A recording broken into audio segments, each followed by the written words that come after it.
Assalamualaikum warahmatullahi wabarakatuh. Perkenalkan, nama saya Karima Nurisa dengan NIM 0501445526 dari program studi Sistem Informasi. Nah, pada kesempatan ini saya akan mengerjakan tugas 3 mata kuliah Administrasi Jaringan, yaitu praktikum Spanning Tree Protokol menggunakan Cisco Pocket Hacker. Untuk tugasnya sendiri mengacu pada panduan praktikum modul 5.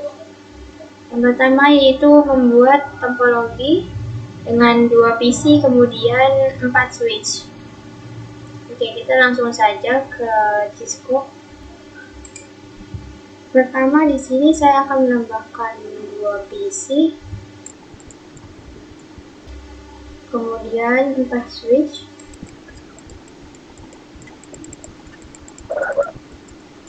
Kemudian saya hubungkan sebuah perangkat menggunakan kabel otomatis. Nah, terlihat sekarang switch ini membentuk loop atau lingkaran. Ini yang disebut topologi redundant. Ada lebih dari satu jalur yang menghubungkan antar switch. Kemudian, yaitu pasang alamat IP. Untuk PC 0 yaitu 192.168.10.5, kemudian PC 1 192.168.10.10. Semua saja.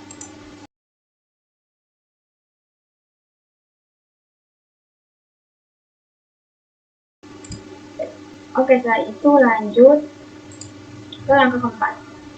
Oke, di sini kita tidak perlu melakukan konfigurasi apapun karena sesuai panduan secara default perangkat switch Cisco sudah terpasang Spanning Tree Protocol. Jadi STP akan bekerja secara otomatis.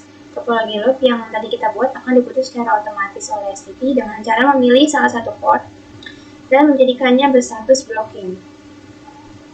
Port yang blocking ini tidak akan menuliskan data sehingga loop bisa dicegah. Kalau kita lihat di topologi,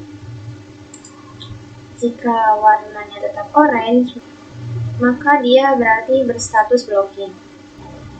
Kemudian lanjut ke langkah selanjutnya, nomor 567, yaitu verifikasi untuk menentukan switch mana yang menjadi root bright dan juga switch mana yang memiliki port berstatus blocking. Caranya yaitu masuk ke CLI masing-masing switch dan mengetikkan perintah show spanning tree. Kita coba ke switch 1.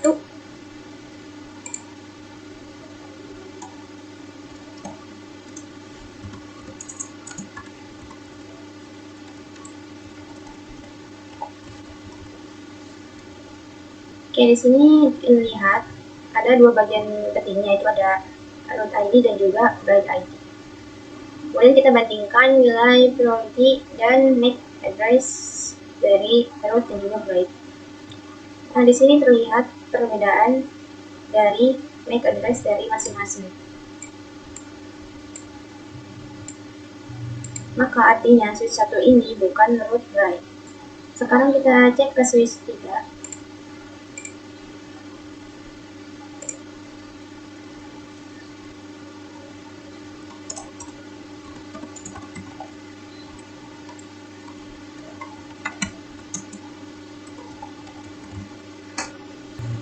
Oke, di sini terlihat perbedaan dari switch 1 sebelumnya, di mana MAC address dari root ID dan juga bright ID ini sama.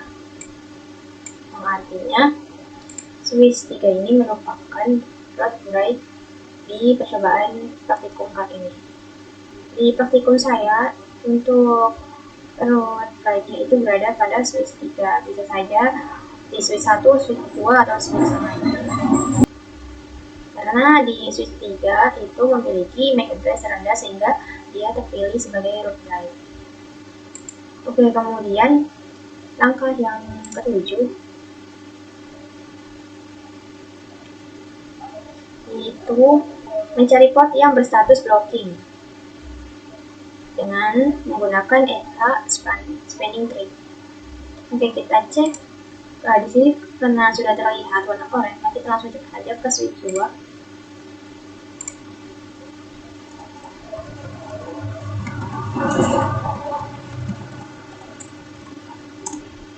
Oke, di bagian interface terlihat port FA02 ini berstatus block LTN block 19, yang artinya FA02 ini dalam kondisi blocking, diblokir oleh STP untuk mencegah terjadinya loop pada jaringan.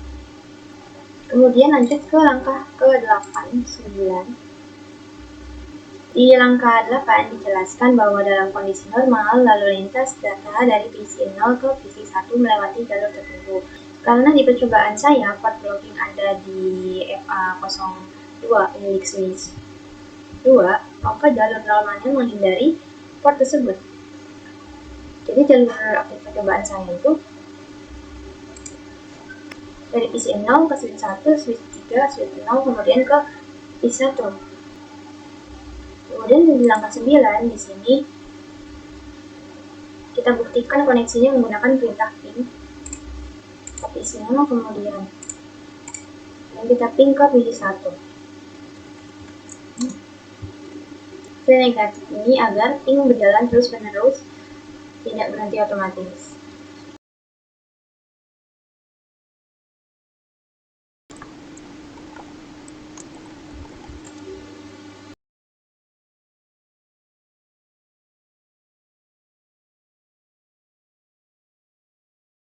Oke, di sini terlihat hasilnya reply from dari ping 1 terus berjalan, yang ini membuktikan bahwasanya PC 0 dan PC 1 terhubung dengan baik. Ping terus berjalan selama koneksi masih aktif. Oke, kemudian ke langkah 10 dan juga 11. Di langkah 10, kita diminta memutuskan koneksi antar switch untuk membuktikan kemampuan failover dari spanning tree protocol. Langsung saja. Di sini saya akan memutuskan koneksi switch 1 dengan switch 3 sebagai jalur aktif penghubung PC 0 juga PC 1. Tapi sebelumnya kita pastikan pingnya masih berjalan, switch masih berjalan. Ini saya hapus.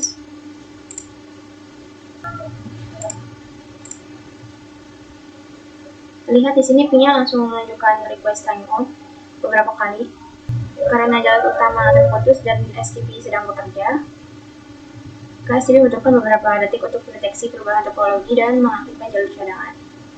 Kita tunggu dulu sampai pingnya menjadi reply kembali. Nah, di sini terlihat reply from, maka artinya koneksi dari PC 0 ke PC 1 kembali terjadi. Maka ini yang disebut dengan fault tolerant. Jaringan tetap bisa berjalan meskipun salah satu jalur terputus. Karena secara otomatis STP itu mendeteksi gangguan dan mengaktifkan jalur cadangan yang sudah ditutup. Oke, karena praktikum 3 matkul administrasi jaringan sudah selesai. Sekian dari saya. Terima kasih. Assalamualaikum warahmatullahi wabarakatuh.